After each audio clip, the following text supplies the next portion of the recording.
দূরত্ব যাবে। এখানে এই অঙ্কে দেখো যে কত দূরত্ব যাবে, কি বার করতে বলছে?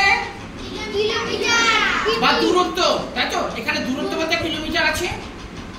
যেটাকে বার করব সেটাকে আমরা ডান সাইডে রাখবো, আর একেবারে শেষের দিকে, মাঝে নয়। ডান সাইডে রাখলাম কিন্তু মাঝখানে দিলাম, অসুবিধা হবে আমাদের কাটাকুটি করতে। একেবারে শব্দ গঠনের মধ্যে দিয়ে আমরা শেষে লেখার চেষ্টা করব। বোঝা গেছে বাবা? তাহলে এবার লিখি, 6 ঘন্টায় পথ যায় বা পথ যেতে পারে। 6 ঘন্টায় পথ যায়। কত কিলোমিটার যায়? 210 কিমি।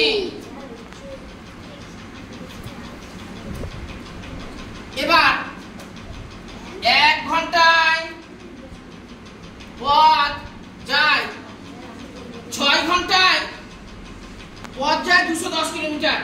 এবার 1 ঘন্টায় কম যাবে না বেশি যাবে? কম যাবে। 1 ঘন্টাতে কমই যাবে। কম হতে গেলে কি করবো আমরা? অর্থাৎ 210 ভাগ 6 কিমি। এবার বলেছে 5 ঘন্টায় কত দূরত্ব যাবে। তাহলে লিখে ফেলি, 5 ঘন্টায় পথ যায়।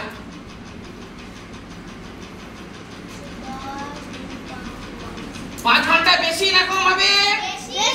বেশি। হ্যাঁ, কিমি। দেখো স্যার 35, একেবারে 35 দিয়ে কাটা যাবে। যদি আমাদের অসুবিধা মনে হয় যে আরো বড় সংখ্যা আছে, তখন আমরা কি করব? ছোট ছোট ভাবে ভাগ করব। দেখো এটাও জোড়া, এটাও জোড়া, তাই না? 0 মানে জোড়া সংখ্যা, অর্থাৎ 2 দিয়ে ভাগ যাবে। এখানে 3 দিয়ে কাটবো, 2 দিয়ে যদি কাটি তাহলে 3 বেরোবে, উপরে কত হবে? 105 বেরোবে, তাই না?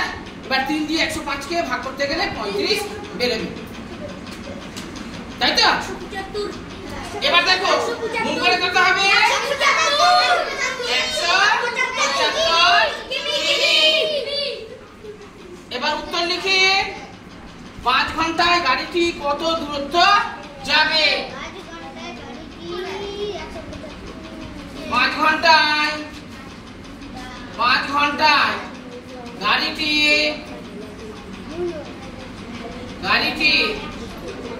175 কিমি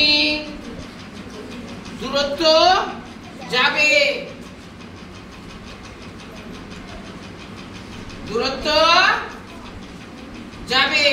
কারো বুঝতে অসুবিধা নেই? অঙ্ক অসুবিধা নেই তো?